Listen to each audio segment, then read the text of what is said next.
Sungguh-sungguh Allah sangat ridho ketika seorang hamba itu makan ketika sesuap nasi dia muji Allah, ketika minum seteguk nasi dia muji Allah. Itu kalau orang diridhoni Allah itu wali betul. Itu untuk jadi wali itu gampang, kamu makan ridho, kamu nginjak buminya Allah ridho seneng, kamu hidup keseharian aman seneng. Nah ini supaya sampean kita semua ngaji betapa panduan Rasulullah untuk menggapai ridho Allah itu banyak yang keseharian sekali. Saking kesehariannya banyak dalam hadis dan itu sahih. Nabi menyebut hal-hal yang keseharian. Hatta ma tas'alu fi imra'atika, kamu punya uang kemudian istri kamu bisa makan itu ibadah. Bahkan sebagian ibadah itu dicontohkan Nabi yang akhirnya diprotes sahabat. Yaitu wa fi buti ahadikum sedekah, kamu menggauli istri kamu itu ya sedekah. Sampai sahabat bilang yang benar ya Rasulullah. Ayati ahaduna syahwatahu wa huwa lahu ajrun. Masa urusan biologis, urusan syahwat kemudian dia dapat pahala. Nabi menjawab, alaysa lawadhu'aha fi haramin akana alaihi wisrun. Bagaimana kalau dia meletakkan ke yang tidak benar itu kan dosa. Nah, hal-hal seperti ini yang saya ingin teman-teman semua. Saya juga agak ingin ngaji demi Anda juga agak ingin. Itu dosa sekali ngaji kok pesanan kelompok tertentu itu enggak boleh. Islam itu untuk semua. Jadi ya cuma karena di depan saya jenengan ya seakan-akan jenengan korbannya. Itu ada ilmunya dalam usul fikih itu. Jadi orang itu harus ngaji usul fikih. Nama yang disebut, mungkin Mas Sufyan masih ingat zaman ngaji usul fikih. Nama yang disebut itu tidak jaminan sebagai prioritas perintah. Jadi misalnya gini, kebetulan yang di depan Nabi itu Abu Dzar. Nabi ya bilang, ya Aba Dzarin ini uhibbuka misalnya, atau ya Mu'ad ini muhibbuka, atau ya Aba Hurairah ini uhibbuka misalnya. Banyaklah riwayat yang Nabi nyebut ya Aba Dzarin, ya Mu'ad, ya Aba Hurairah. Kemudian misalnya Nabi meneruskan khitab, ini uhibbuka, saya mencintai kamu, fakul dubur sholatin, atau sebagian riwayat disebut fala tada'anna dubura kulli sholatin, Allahumma inni ala dzikrika wa syukrika wa husni ibadatik. Saya mencintai kamu, siapa saja. Mu'ad bisa, Abu Dzar bisa siapa?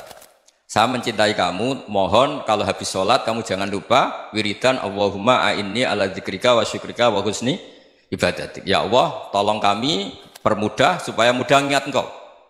Anda tidak bisa mentang-mentang, wong nama saya Parmin, nama saya Purnomo, itu yang diperintahkan Mu'ad misalnya. Jadi yang disebut satu, tapi khitab itu untuk siapa saja. Saya teruskan. Jadi saya mohon semua kita melakukan kebaikan itu kalau dalam kaidah fikih disebut al yakin la yuzalu bisyak. Banyak kebaikan yang kebenarannya itu 100%. Tidak punya efek samping ke pihak lain, ke kelompok lain, ke komunitas lain.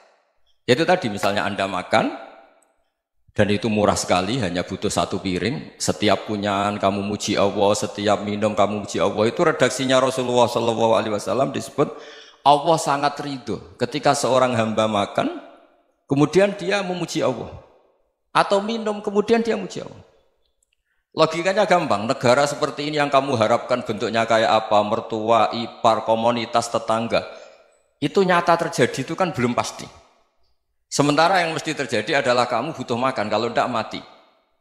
Butuh minum, kalau tidak mati. Butuh bumi yang nyaman ditempati, kalau tidak kita juga mati. Sebab itu Allah kalau menyebut nikmatnya itu hal-hal yang keseharian. Alladzi at'amahum min ju'. Allah itu siapa? Allah itu yang menciptakan kamu bisa makan. Tidak berlebihan. Allah itu yang menciptakan kondisi sosial itu ideal. Zaman Nabi itu ya ada orang munafik. Orang-orang pilihan Allah itu juga diuji orang sekelilingnya yang macam-macam. Semua diuji sesuai konteks zaman dan waktu. Nah, tapi ada ibadah-ibadah yang selalu disarankan Nabi. Sampai Nabi itu pernah ditanya, ayul islami khairun ya Rasulullah, Islam terbaik itu gimana? Jawaban Nabi itu unik. It'amu to'am. Islam terbaik itu ya makan-makan, jangan santai-santai. Ketika Allah menyebut beberapa kebaikan, falak tahamal aqobah wa ma adrokan Allah mal aqobah. Terusannya apa? Fakku raqobah. Terusannya apa? Au it'amun fi yaumin di masubah. Ya itu acara makan-makan itu juga Islam. Kenapa? Ya bayangkan kalau tidak ada makanan, kita mati kan? Kondisi sosial tidak ideal itu Anda masih gak apa-apa. Tapi kalau Anda tidak makan, Anda tidak minum, Kamu punya istri cerewet masih bisa hidup, punya mertua cerewet masih bisa hidup. Tapi kalau tidak makan bisa mati. Berarti penting mana istri sama makan? Penting mana? Makan. Semoga istri Anda dengar, nanti kamu disuruh makan tapi pulang deh. Itu kalau dibahasakan makan masih memahami. Penting mana nasi satu piring dengan istri. Nggak ada nasi mati, nggak ada istri belum mati. Penting mana? Gak berani jawab kan? Nah, ternyata Anda ada garang kan di depan istri. Jadi saya mohonlah, mungkin Mas Sufyan Sauri tadi yang bisa bantulah. Teman-teman tuh ngaji yang keseharian saja. Karena kita nyari ridha Allah itu berdasar firman Allah. Dan firman Allah itu menyebut keseharian tuh riang, gampang. Yaitu tadi misalnya wa min ayatihi manamukum bil laili wan nahar. Termasuk ayat-ayat Allah itu kamu tidur. Maka dulu itu ada guyonan, ada tokoh Mu'tazilah, kelompok dalam Islam yang berpikir manusia itu bisa menentukan ikhtiarnya sendiri. Karena saya bisa duduk, ingin berdiri, berdiri. Karena kelompok ini nggak terima kalau semua kehendak Allah, nanti bagaimana kalau semua kehendak Allah kok ada hisab ya, ada sanksi. Lucunya itu dia akhirnya, ini cerita ya, mencintai seorang perempuan, cantik sekali. Dan itu dia menjadi ahli sunnah itu oleh hal-hal yang sepele. Karena istrinya cantik, ya namanya suami istri hubungan intim. Terus ditanya, Mas, masih ingin lagi? Masih. Silahkan diulang lagi. Wah ya tidak bisa.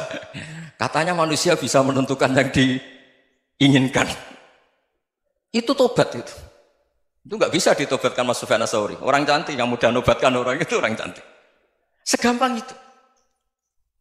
Akhirnya kita tahu, makanya kalau dalam kitab Hikam itu disebut al-aqil mayyakul madza yaf'alu wa hubi wal ghafil mayyakul madza af'al. Orang yang punya akal karena sadar ini wilayah Allah, semua milik Tuhan. Itu dia tiap hari berpikir, besok Allah akan melakukan apa terhadap dunia ini. Kamu merencanakan suatu mau plesir, ternyata gempa. Mau wisata ke Rusia, ternyata perang. Kamu tidak pernah tahu apa yang akan terjadi besok. Wa ma tadri nafsum madza taksibu ghadan. Tapi anda semua kita ini sering punya jadwal permanen. Makanya saya kalau diundang siapa saja, sana takdir. Yang jelas Gus ini acara penting. Ya masih acara penting nak pangeran ngersakno piye? Kok ape dadi pangeran? Kamu kok mau jadi Tuhan? Itu kadang ya kiai. Penting Gus acara ini jenengan harus memastikan bisa. Loh kamu itu yang ngajarin tauhid, sesuatu itu biadillah kok bilang-bilang apa pasti. Kalau maksa terus tak tobatkan kamu kata saya itu. Ya kalau gitu Gus bilang insya Allah. Wah itu hati saya, fisik saya, roh saya sudah bilang insya Allah. Tidak usah kamu latih kata saya. Nah hal-hal tauhid keseharian itu gampang sebetulnya. Wal ghafil yaqulu madza af'al. Tapi orang yang lupa Allah dia setiap hari bilang besok apa? Kita bisa melakukan apa? Seakan-akan dia itu aktor, dia penting, dia subjek permanen, dia. Padahal kita ini hanya objek kehendak Allah Subhanahu wa taala. Karena kita yakin sesuatu yang terjadi di alam raya ini kita tidak bisa apa-apa. Makanya saya sering ngaji, sering bilang saya, ketika Anda mensifati Allah, Dia yang menghidupkan. Sudah itu tanamkan sehingga ketika kita mati santai saja. Kenapa santai? Allah punya cara menghidupkan kita. Zaman kita hidup juga gak tahu caranya ngelola jantung, ngelola paru-paru. Kamu juga gak tahu ngelola oksigen yang tidak beracun, tidak ngandung polusi. Tahu-tahu hidup. Gak ingin tua ya tahu-tahu tua, gak ingin mati tahu-tahu mati. Selama ini kita hidup juga gak tahu apa sebetulnya. Hanya gaya tok, punya jadwal, punya planning. Kalau kamu bisa menentukan pilihan Anda, pasti Anda istrinya cantik, 4 neriman semua, kona'ah semua. Nyatanya enggak kan? Ada 1 jelek, cerewet. Wah itu kan, nyatanya enggak bisa apa-apa Anda kan? Dan kamu bawa mati lagi. Itu kan, istri Anda juga gitu, punya keinginan, punya suami yang ganteng, yang jabat, yang neriman, yang enggak poligami. Ya enggak kesampaian juga. Kalau kita ngitung tingkat kegagalan kita itu gagal terus. Ya kan? Nah, terus ingat Allah, madza yaf'alu wa bi. Orang yang punya akal selalu berpikir Allah itu menghendaki apa terhadap saya. Lalu sama-sama orang melihat orang yang serius, itu kata Anda itu pemikir berat, serius, senang punya tokoh yang merengut karena kamu anggap serius. Tapi sebagian orang anggap orang yang serius itu wong merengut, wong masam, wong muka kok ditekuk. Jadi sama Itu hati ya muqallibal qulub tsabbit qalbi ala dini, karena kita enggak tahu cara berpikir kita tentang orang lain, tentang sekeliling kita. Misalnya kita orang baik yang jenis ngrumat fakir miskin. Ada orang bangun masjid mewah itu janggal. Apa artinya masjid mewah kalau banyak orang kelaparan? Tapi kalau yang jenis pendidikan apa artinya masjid mewah kalau tidak bisa ngaji? Nanti yang jenis infrastruktur apa artinya ini kalau semuanya punya sudut pandang yang berbeda-beda. Dan Islam mengapresiasi semua kebaikan. Tapi katakan semua kebaikan itu adalah kehendak Allah Subhanahu wa taala. Karena apapun baik Anda itu pakai fasilitas yang diberikan oleh Allah Subhanahu wa taala. Sehingga ini yang disebut qulillah tsumadarhum fi khawdihim yal'abun. Ya kembali tadi ke tema-tema bahwa keseharian Anda ini sudah Islami. Saat Anda tidak bisa melakukan apa saja. Saya sering ada jenazah, biasanya kalau tetangga meninggal saya sering disuruh ngelepas. Saya bilang orang ini baik karena sering ngelamun di rumah, sering nganggur di rumah. Ditanya sama anaknya, kenapa Gus nganggur baik? Ya kalau dia nganggur artinya juga agak berbuat sesuatu yang maksiat kan? Ya kan? Orang nganggur di rumahnya ya tidak bunuh orang, tidak maling, tidak korupsi, ya namanya nganggur di rumah. Lah cuma istri cara pandang nganggur gak menghasilkan uang itu. Tapi juga gak menghasilkan kriminal kan? Jadi sebenarnya Islam itu makanya kalau sampai ngaji usul fikih itu ada kitab usul fikih namanya Lubul Usul, itu terkenal sekali di pesantren itu. Itu kalau ngapresiasi keseharian itu luar biasa. Izma min mubahin illa wa yatahaqqaqu bihi tarku haramimma. Karena keseharian yang mubah saat Anda lakukan itu ada kehebatan yang luar biasa, yaitu meninggalkan haram. Makanya dulu banyak orang-orang alim ketemu temannya itu guyon sampai semalaman. Itu biasanya yang semangat Islam itu kiai kok tidak tahajud, kiai kok tidak witir. Orang yang sedang mapan uangnya banyak, malam itu tidak kelayaban itu sudah luar biasa. Melawan nafsu supaya tidak maksiat itu sudah luar biasa. Supaya lupa guyon sama temannya semalaman sampai subuh. Gejlok-gejlokan ngenang zaman miskin, zaman kuliah nggak jelas, zaman apa.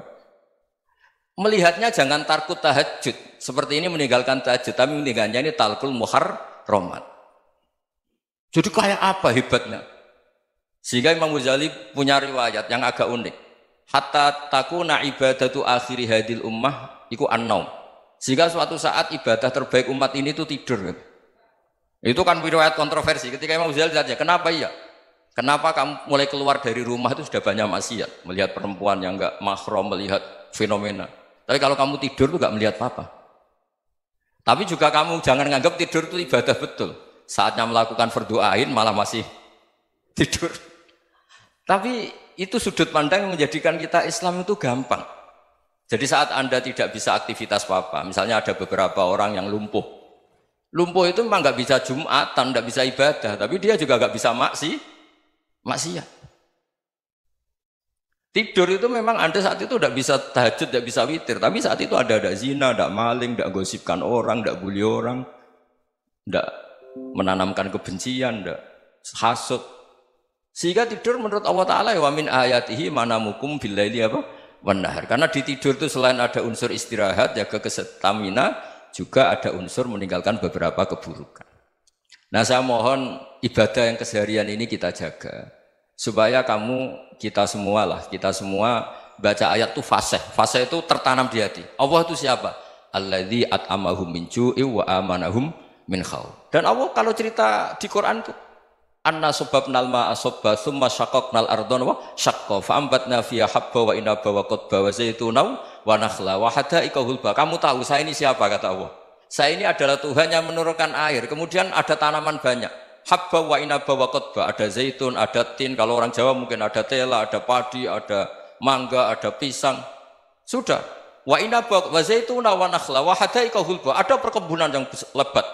Tujuannya apa? Mata Allahkum, silahkan kamu pakai, kamu nikmati. Tapi karena kadang kita ini punya ide-ide besar.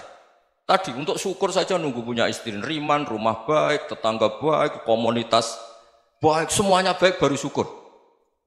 Lama-lama nanti ada di surga, syukurnya nunggu surga paling kelas A. Itu sudah ada yang menghuni Rasulullah, kamu nggak boleh di situ. Masa untuk syukur saja? Repotnya Masya Allah. Jadi mohonlah Quran yang kalau Anda hafalkan juz sama itu kan ada ayat-ayat yang kayak tadi. Ya, fal yang dzuril insanu ila ta'ami. Coba lihat. Apa yang kamu makan ya? Dari mana? Dan untuk mempertahankan hidup kamu keseharian. Jadi jangan kira ibadah itu harus membentuk komunitas yang versi Anda. Ibadah itu harus hal yang mulu-mulu. Kesehariannya Anda alami. Loh ini saya tidak bikin-bikin. Saya ngaji bukan karena berdasar pesanan. Itu ayat yang saya bacakan betul ada ayatnya kan. Fal yang dzuril insanu ila tu'ami anna soba penal ma'ah sobba thumma syaqaqnal ardo syaqqa fa ambasna fiha habba wa inaba wa qadba wa zaituna wa nakhla wa hadaika ghulba. Terusannya apa? Mata'al lakum, silakan kamu nikmati. Mata itu silakan kamu nikmati. Ya kayak sampean dikasih hidangan ya makan. Ya sudah makan, habis makan ya minum, habis itu ngantuk ya tidur. Ya sudah normal-normal saja. Kayak apa indahnya Islam? Tapi Anda mencari Islam yang gimana lagi? Nah itu yang diajarkan guru-guru kita, diajarkan sanad kita sampai Wali Songo, sampai Rasulullah SAW. Bahwa pada akhirnya ada jihad, ada perang. Itu dulu memang perang, bukan membunuh, beda. Dulu kita dijajah Belanda ya perang, dan itu normal karena kita dijajah.